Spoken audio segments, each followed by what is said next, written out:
I'm Doug Miller from High on Wall Street with this week's Cannabis Stock Report for Cannabis Coast to Coast News.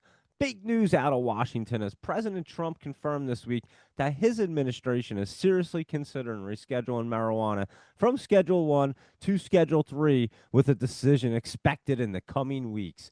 What does that mean for the cannabis industry? Well, companies would finally escape the crushing burden of IRS Rule 280E, which prevents them from writing off basic expenses like payroll and rent.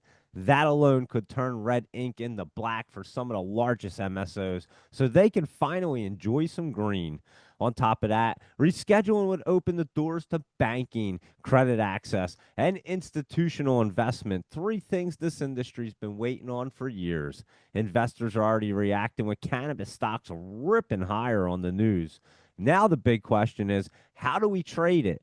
Let's pull up the ETF MSOS's chart. This fund tracks U.S. cannabis operators, and the volume surged as the market priced in the potential tax relief and growth opportunity.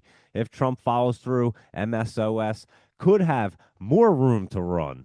It is trading around $4.55, and it's pulling back after it had that big run up. I'm expecting a little bit of pullback so they can get set back up for these next few weeks. And if Trump does reschedule cannabis, this cannabis stocks will pop. And that's this week's Cannabis Stock Report. Reporting for Cannabis Coast to Coast News, I'm Doug Miller.